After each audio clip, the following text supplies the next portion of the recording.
Muy buenas tardes, gracias por estar con nosotros una vez más en esta programación en español del Canal 17. Les saluda Pedro Corzo, periodista de Radio Martí. En esta ocasión vamos a hablar sobre Bolivia. ¿Por qué?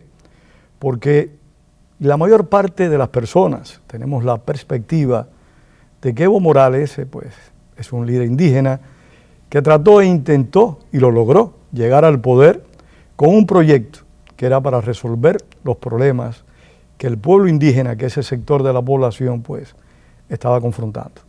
Para que nos aclare esta situación, para ir a un punto más cercano a la verdad, hemos invitado a Carlos Sánchez Berzaín, exministro de la Defensa de Bolivia, exparlamentario, en fin, es alto funcionario de los gobiernos bolivianos. Carlos, gracias por estar acá. Encantado, Pedro, muy amable. Carlos, pónganos en Bolivia, descríbenos el país étnicamente, culturalmente, su sentido y sus valores de nación para poder abordar este fenómeno Evo Morales. Bueno, Bolivia es un país de un poco más de 1 millón de kilómetros cuadrados, está ubicado en el centro de Sudamérica, es un país mediterráneo, perdió el acceso al Océano Pacífico con una guerra que hubo en 1879, por agresión de Chile contra Bolivia y con Perú, porque Bolivia y Perú eran aliados en ese momento. El territorio boliviano es un territorio muy diverso. Tienes desde el altiplano, generalmente se menciona Bolivia como el país del altiplano, y las tierras del altiplano, que son muy importantes, que abarcan parte del departamento de La Paz, Oruro, Potosí, representan menos del tercio del territorio nacional. Bolivia es en verdad un país que, además de tener altiplano, donde está el lago Titicaca, tan conocido por el mundo y compartido muy popular, con el más alto del mundo, creo. Sí, el lago navegable más alto del mundo. Tiene valles, pero es la cabecera de la Amazonía. La mayor parte del territorio boliviano es territorio amazónico, comienzo de selva. Y además tenemos Chaco.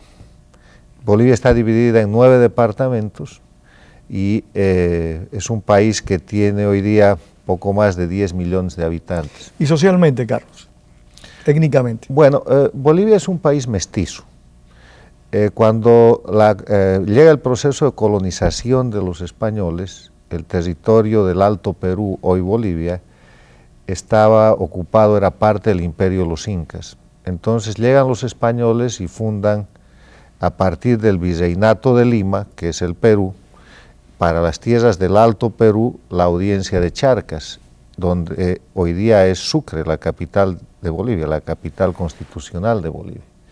Y en toda la época de la colonia, ese es el centro intelectual, político y económico, porque de ahí se manejan los recursos del Cerro Rico de Potosí, que está a un poco más de 100 kilómetros de Sucre. Bueno, que se convirtió en cierta medida el Potosí en sinónimo de fortuna. No, la gente decían, eso tiene tanto dinero como si tuviera Potosí. La riqueza más grande del mundo de ese momento, del mundo colonial, al punto que España, la corona española, construye en Potosí una casa de la moneda que existe hasta hoy, que era el centro de acuñamiento. Entonces, ahí tú tienes un centro cultural, político, la Universidad de Charcas, la Universidad de Chuquisaca, que es de las primeras universidades del continente, tienes un centro de riqueza y a partir de eso el desarrollo de una historia. Cuando Bolivia se independiza, el 6 de agosto de 1825, es un país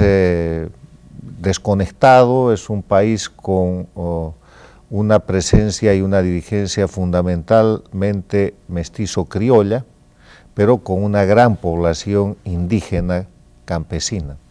¿Activa, alejada de la actividad social? No, incorporada a la actividad social al punto que pagaban impuestos, eran productores, en muchos casos propietarios y en otros casos arrendatarios de tierras para producir, pero volcada fundamentalmente al occidente del país, a lo que son las zonas del altiplano y las zonas de los valles. Las zonas del trópico de Bolivia eran muy poco pobladas. Entonces, para ir rápido con la historia, llegamos al año 1952. cuando se produce la Revolución Nacional en Bolivia. Perdóname, Carlos, y yo soy el primero que quiero llegar rápido para entrar a la actualidad, pero culturalmente, hasta ese año 52, ¿cómo se expresa el país? ¿Ha llegado la educación a las partes más pobres o hay grandes desigualdades sociales? Hasta el año 52 las desigualdades sociales son muy grandes. Bolivia el año 52 es un país 30% urbano y 70% rural. Ese 70% rural es básicamente extremadamente pobre, indígena, muy pobre, analfabeto. No había derechos políticos, solamente votaban los hombres que tenían ocupación, renta, ingreso. El voto para las mujeres estaba en disputa, en cuestión, y el año 52 se produce la Revolución Nacional, de la mano del movimiento nacionalista revolucionario, liderado por Víctor Paz Estenssoro, y por una playa de políticos que acompañan a Paz Estenssoro, como Hernán Siles Suazo, Juan Lechín Oquendo, Ñuflo Chávez, Walter Guevara Arce, gente que cambia la historia de Bolivia, porque a partir de esa revolución del 9 de abril, que no es otra cosa que una reacción popular, porque el gobierno no quiso entregar el poder a Paz Estenssoro, que había ganado la elección del año anterior. Entonces se produce la revolución y la primera medida es el voto universal. Se da voto a todos los ciudadanos por el hecho nada más de estar en Bolivia, hombres y mujeres sepan leer o escribir, y ese es un avance porque constituye derechos políticos. La segunda medida es la reforma agraria, bajo la premisa de que la tierra es para quien la trabaja. Entonces ese campesino, algo muy novedoso en la época. Claro, ese campesino que se había vuelto ciudadano el año 52, ese indígena que se había vuelto ciudadano boliviano, se vuelve propietario. La siguiente medida es la reforma educativa, la nacionalización de las minas, y todo este conjunto de medidas están destinados, o están más bien enfocados en un concepto político, que es la construcción de la nación boliviana.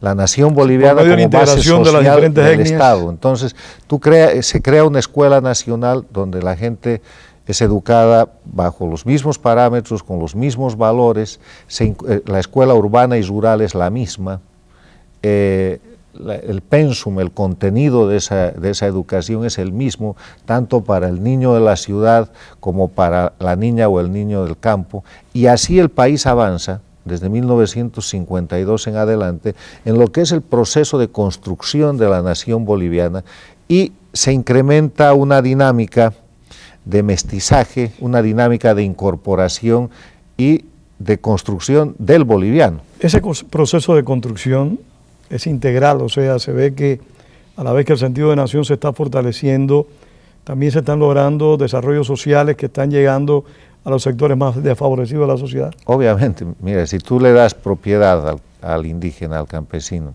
si tú le das voto, derecho político, empiezan a aparecer los parlamentarios indígenas, los alcaldes indígenas, le das educación, la gente empieza a estudiar y se produce un proceso de incorporación que, aunque Paz Estenssoro es derrocado el año 64 y después vienen dictaduras militares, no se puede interrumpir porque es un proceso en curso, e incluso en medio de las dictaduras militares, los dictadores militares tienen que crear el pacto militar campesino porque se está produciendo un proceso de incorporación de ese indígena que deja de ser indígena, se ha vuelto ciudadano y se convierte en campesino, en propietario. Y creo que hay un aspecto importante a destacar también, Carlos, y es la fuerza que va adquiriendo el sindicalismo en Bolivia por medio de los mineros en particular, ¿no? Bueno, Bolivia era un país minero de siempre, te estoy contando el Cerro Rico de Potosí, viene un auge minero a fines del siglo XIX, un gran auge minero a principios del siglo XX, Bolivia ha sido el país de la plata,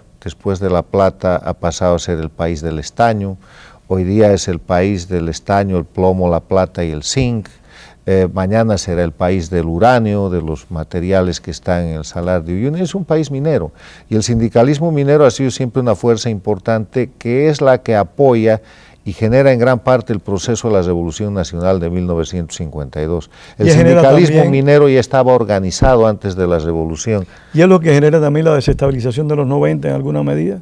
¿El sindicalismo minero? Siempre ha sido políticamente vigoroso el sindicalismo minero y ha sido reemplazado en la década de los 80, 90 por el sindicalismo cocalero. Explícanos el sindicalismo cocalero. Que es el que termina llevando, junto con esta alianza transnacional de Cuba y Venezuela, a Evo Morales al poder. Eso es el sindicalismo cocalero. Explícanos qué significa la coca en Bolivia. Para muchos de nosotros que no conocemos el país o que tenemos muy poco conocimiento de su cultura en general, miramos como que la coca forma parte de la cultura de un sector de la población. O sea, el consumo normal, sin ningún tipo de implicación con el consumo de una droga. Mira, la coca es una hoja que se extrae de una mata, de una planta, y viene de la época ancestral de los incas. Cuando llegan los españoles, la hoja de coca era de uso medicinal y de uso ceremonial en el imperio de los incas. Con los españoles en la colonia, el uso de la coca, lo que se llama el masticado o el acullico, que es el hecho de poner hojas de coca en la boca, masticarlas y sentir el efecto que eso produce, que es un efecto alcalino, se usa en la minería y se usa para que el trabajador minero en la colonia pueda comer menos y producir más. Es como una especie de esteroide, que da energía. Da energía, es un energizante. Y de ahí, cuando pasamos a los tiempos de la República, se sigue teniendo ese uso y las poblaciones indígenas mantienen el uso tradicional de masticar coca para las tareas agrícolas, de tener coca para las ceremonias, etcétera, hasta que en algún momento esa coca empieza a ser conocida como capaz de producir droga, lo que se llama la cocaína. Y esto se convierte en un problema real en la década de los 70, cuando hay una explosión de producción de cocaína en América del Sur. Y se incrementa el consumo en Estados Unidos. Hay un incremento de consumo en Estados Unidos y en el mundo, y la lucha contra el narcotráfico se vuelve un problema. Ya existía la Convención de Viena sobre control de sustancias psicotrópicas, y para resumir, ¿qué es la coca frente al mundo y qué es la coca frente a la ley? La Convención de Viena sobre lucha contra el narcotráfico y las leyes bolivianas sobre esta materia, y la convención es también una ley en Bolivia, aunque Evo Morales la acaba de denunciar, reconocen frente a la ley dos tipos de hoja de coca: la coca legal y la coca ilegal. ¿Cuál es la coca legal? ¿Cómo se diferencia? Son 12.000 hectáreas de cultivos de coca, 12.000 hectáreas de cultivos de coca. La coca produce 4 cosechas al año, cuya cosecha o cuyas cosechas están destinadas al acullico, al uso tradicional, al uso medicinal y al uso legal que le puedas dar. Se han hecho estudios en reiteradas ocasiones para ver si se necesitaba más de las 12.000 hectáreas y no se necesita. Todos los estudios han mostrado que se necesita mucho menos que las 12.000 hectáreas y por eso los han denunciado y han pedido siempre un nuevo estudio, y siempre hay un nuevo estudio en curso y ninguno arroja más de 12.000 hectáreas. Cuando el año 1985 Paz Estenssoro de nuevo en el poder, tiene que enfrentar un proceso muy serio de hiperinflación que le había dejado el anterior gobierno como resultado de los gobiernos militares, pone en marcha un proceso de nueva política económica, y cuando eso está empezando sucede un hecho internacional muy infeliz para Bolivia. Se caen los precios internacionales de los minerales.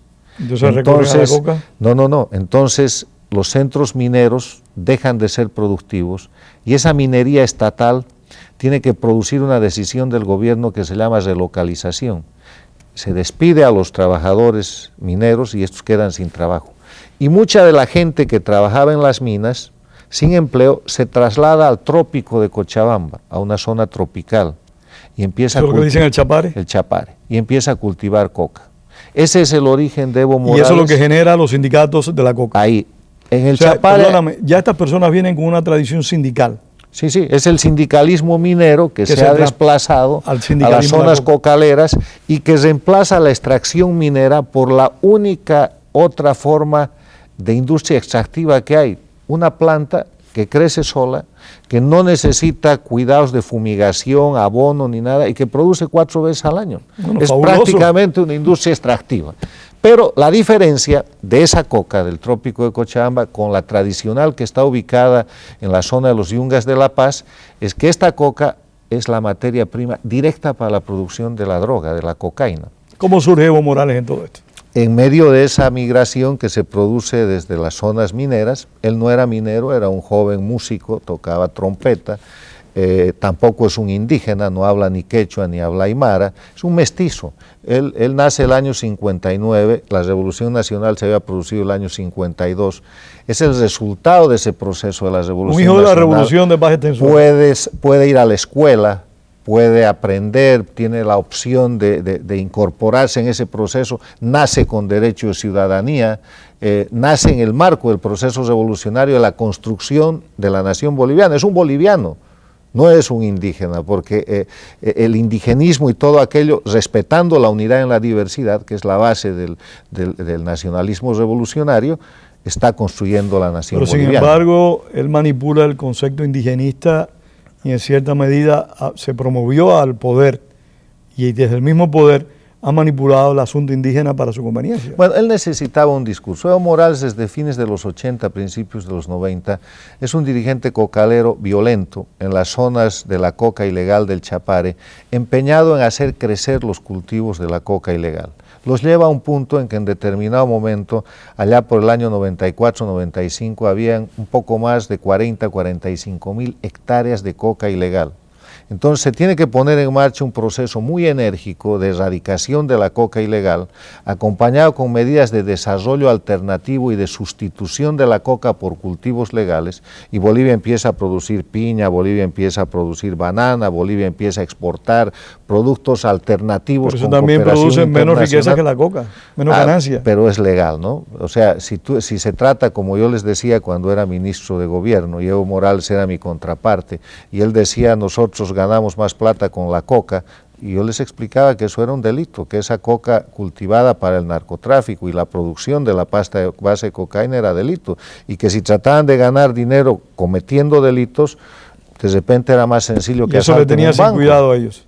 No, ellos tenían y tienen el planteamiento de que lo que ellos hacen está fundado en un derecho que no existe en ningún lugar, y es ese sindicalismo cocalero de la coca, materia prima para el narcotráfico, que constituye el fundamento político de Evo Morales. Cuando desde el gobierno del presidente Sánchez Lozada nosotros establecemos otra medida revolucionaria, el año 94-95, que es la participación popular, eso permite a Evo Morales comprarse la sigla de un partido político y organizar esto que hoy día se llama el MAS, el Movimiento al Socialismo, que no es otra cosa que el desgajamiento de un partido de derecha, de la Falange Socialista Boliviana, que le venden la sigla a Evo Morales para que él pueda tener un partido cocalero, porque él nunca pudo reunir la cantidad de firmas necesarias para inscribir un partido político. Claro, lo que llama la atención es que cuando uno escucha a Evo Morales, realmente no se aprecia que sea un hombre con talento, con luces, con la capacidad para dirigir una nación. Sin embargo, fue capaz de generar un proceso de desestabilización en Bolivia muy serio, llevó al derrocamiento del gobierno y ha logrado conservar el poder por un número de años, modificar la Constitución, en fin. ¿Qué aspecto satisface Evo Morales de ese amplio sector de la sociedad boliviana que todavía detenta el poder, incluyendo las Fuerzas Armadas? Bueno, el tema es que cuando hacemos análisis político, el único error que no puedes cometer es la definición, en este caso, del adversario. No es Evo Morales. Evo Morales intentó derrocar gobiernos, generar confrontación y llegar al poder todo el tiempo. Si cada año hubo una masacre, cada año él hacía bloqueos de caminos, producía muertos, heridos, en todos los gobiernos. Evo Morales empieza a tener éxito cuando aparece en el contexto hemisférico la llegada de Chávez al poder, la alianza de Chávez con Castro, recrean en ese eje Caracas-La Habana el foquismo de los 60 y lo vuelven foquismo electoral, buscan dirigentes en América Latina, vuelven a seleccionar a Bolivia como centro de desarrollo de ese foquismo, como lo habían hecho con el Che Guevara en la década de los 60, y el primer dirigente que eligen para su proyecto no es Evo Morales, es un dirigente auténticamente indígena del altiplano que se llama Felipe Quispe. Pero fracasan con Felipe Quispe y ven la fuerza cocalera como una alternativa, y es el proyecto castrista chavista, un proyecto transnacional, con agenda, con todo el manejo político de la inteligencia cubana y del proyecto político castrista y con el dinero de Chávez, el que se mete en Bolivia. ¿Y qué ha ocurrido? Y produce este resultado. Y el gran error de nosotros los demócratas es no advertir eso a tiempo y creer que estábamos enfrentando una simple y habitual confrontación social, cuando en verdad estábamos contra un proceso de derrocamiento, un complot internacional que viene después de que Evo Morales rompe el acuerdo o el diálogo nacional que se estaba sosteniendo con la Iglesia Católica. Ya me están avisando que nos quedan 8 minutos, el tiempo se ha ido volando lamentablemente. Así que entonces, aquí no estamos hablando de Evo, estamos hablando de un proyecto transnacional que se reproduce en Venezuela, en Bolivia, en Ecuador, que hoy día está operando en Nicaragua, lo estamos que quiere entrar a Honduras y que de una u otra manera penetrar en otros sitios. Evo Morales solo, sin ese respaldo, sin esa estructura, sin ese dinero, ni llega ni se sostiene en el poder. Bolivia es hoy día un país intervenido por un proyecto transnacional absolutamente vinculado a esa ideología que ha convertido de nuevo a Bolivia en un Estado confrontado. En vez de la unidad nacional, ellos quieren la confrontación nacional, que presenta a un cocalero como si fuera indígena y hoy día están violando los derechos de los verdaderos indígenas en la zona del Isiboro. De eso te quería preguntar, porque en estos días han estado saliendo varias informaciones. Recordamos que hace unos años atrás Evo Morales expulsó a la DEA de Bolivia y ahora está teniendo también problemas con otra agencia de desarrollo de Estados Unidos, quiere que se vaya del país por el hecho, dicen ellos, que están educando a los indígenas, que supuestamente son la base electoral de Evo Morales, por lo que él dice, que están educando a los indígenas en conceptos medioambientales similares a los de Estados Unidos. Bueno, a ver, el tema es que uno de los cooperadores más importantes de Bolivia, antes de Evo Morales, desde el retorno a la democracia, antes de los gobiernos dictatoriales, ha sido siempre Estados Unidos. Desde la visita del doctor Paz Estenssoro al presidente John Kennedy en los tempranos 60 aquí en Estados Unidos, se ponen en marcha proyectos que han tenido alcance continental como la Alianza para el Progreso. ¿Cierto? Y que han llevado a Bolivia y a otros países cooperación, tecnología y ayuda norteamericana. Frente a eso, desde la isla y con gran éxito a nivel latinoamericano, ha venido el discurso antiimperialista, cuando hoy, en el 2011, el verdadero imperialismo nace de Caracas y La Habana, que además es un imperialismo retrógrada, opresor y antidemocrático. Totalmente intrusivo. No en esa dinámica, hoy día hay unos indígenas que están siendo atacados por el gobierno de Evo Morales, que quiere ampliar los cocales. Estos indígenas, que son 3 tribus en la parte del Parque Isiboro Secure, tienen la desgracia de limitar con los cocaleros de Evo Morales. Están inmediatamente al norte-noroeste. Y Evo Morales quiere abrir un camino destrozando un parque nacional que es zona protegida reserva protegida internacionalmente, para ampliar los cocales y para tener un camino asfaltado de salida de su coca y de su cocaína a la frontera. Pero lo curioso que tengo entendido que la carretera la están pagando los brasileños. La están financiando, no la están pagando. Y eso es algo en que hay que ejercer presión internacional para que ese financiamiento se levante, porque los brasileños se están suicidando. Están abriendo un camino para que el flujo de droga que ya ha inundado Brasil, que ya ha inundado las favelas y las ciudades brasileñas, aumente. Esa es la carretera de la coca. ¿Podría decir que Bolivia se ha ido convirtiendo, bajo el gobierno de Evo Morales, en un estado cocalero, Carlos? Peor que eso, hoy día el mundo se pregunta si Bolivia es ya un narcoestado o cuánto le falta para ser un narcoestado. Cocalero es el presidente, sigue siendo el dirigente máximo de los cocaleros de la coca ilegal, pero en las zonas cocaleras no solamente se produce ahora la hoja de coca, se ha producido un proceso de incorporación del círculo y es ahí donde se produce la pasta base de cocaína. Hay un valor agregado que ya es mucho más delictivo que la simple producción de la coca ilegal. Y las víctimas de hoy día se llaman estas 3 tribus indígenas que están siendo vinculadas con una agencia de cooperación norteamericana, porque esa agencia de cooperación, no de hoy día, sino de 20 años atrás, coopera no solamente a los indígenas, sino a la educación, al desarrollo, y lo hace a través del Estado boliviano. La clase política boliviana, la que está dentro del país, la que tiene plena conciencia a dónde conduce la nación un gobierno como el de Evo Morales, ¿está haciendo algo o ya realmente ha llegado a un plano en que no pueda actuar por la represión que existe? No puede hacer nada. Bolivia es un país con presos políticos. Está preso el gobernador de Pando. Está preso el excomandante general de las Fuerzas Armadas de Bolivia, el comandante del ejército. Hay una cantidad de presos que te puedo enumerar. Todos los líderes de oposición están enjuiciados y el que habla corre el riesgo de ir preso, los que están en Bolivia. Bolivia es un país con exilio político. Tenemos exilio político en el Perú, en Paraguay, en el Brasil, en Estados Unidos, en España, en Europa. Bolivia ya no es una democracia. Entonces, la gente que pudiera decir algo está absolutamente sometida a la voluntad abusiva, al miedo, al terror que ha impuesto el gobierno dentro de lo que todavía se presenta como un régimen democrático. Por eso, la gran tarea es mostrarle al mundo Bolivia y decirle, por favor, miren este país y díganos si en un país donde el presidente controla todos los poderes del Estado, persigue judicialmente a sus opositores, manda a cometer los actos de violencia y masacres más grandes que se puedan imaginar, ha hecho 15 masacres desde que es presidente, puede seguirse llamando democracia. Es el modelo político que instauró Chávez, la dictadura institucional. No es esa imagen electoralista. Es el modelo de Castro usando el voto para disfrazar estos atropellos de democracia. Sí, sí, pero los dos modelos tienen su, vamos a decir, su diferencia en aplicación. O sea, Castro fue sin recurrir a las elecciones, recurrió a las bayonetas. Es que hoy día son momento. lo mismo. Sí. Hoy día son lo mismo. Si no entendemos que aquí hay un proyecto transnacional, con agenda, con manual, que cuando hacen... Y con un proyecto a extenderse y a inmiscuirse en todas partes. Sí, pero es un proyecto que ha fracasado. Es un proyecto que tiene fecha de vencimiento. Ya van de caída. Bueno, Dios quiera que no se les mucho. Son antihistóricos.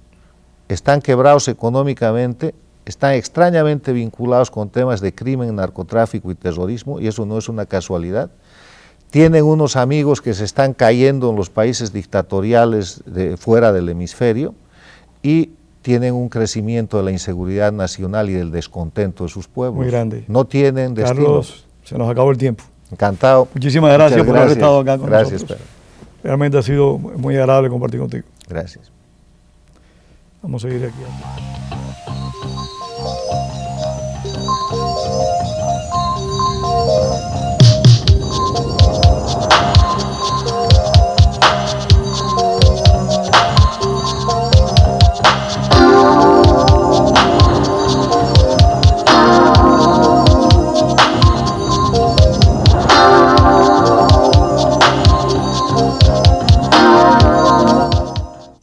Soy Jorge Pérez Álvarez.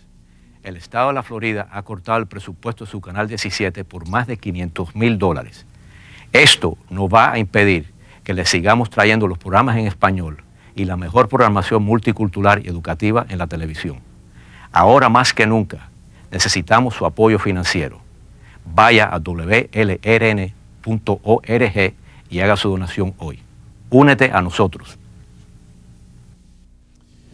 Queridos televidentes, he tenido que tomar esta decisión de poder tomarles un minuto de su tiempo para que escuchen la situación en la que se encuentra su Canal 17 y este bloque de programación en español. Tenemos unos momentos difíciles económicos. Si no hacemos algo, posiblemente esta programación pues no podrá continuar. Pero yo sé que con la ayuda suya, y estoy seguro porque cada vez que se las pido siempre me responden, vamos a poder seguirle llevando esta programación a ustedes. Va a aparecer una información en la pantalla, tanto ahora como en el final, para que usted, a medida de sus posibilidades, pueda enviarme una contribución. Lo mismo de $1.50 que de aquellos que puedan de 1,000. Necesitamos su ayuda para poder continuar con este servicio que llevamos ya más de 30 años llevándosele domingo tras domingo. No me fallen, ayúdenme, envíeme lo que usted pueda y envíenselo a amigos del Canal 17 o WLRN Programación en Español. Ayude a sus programas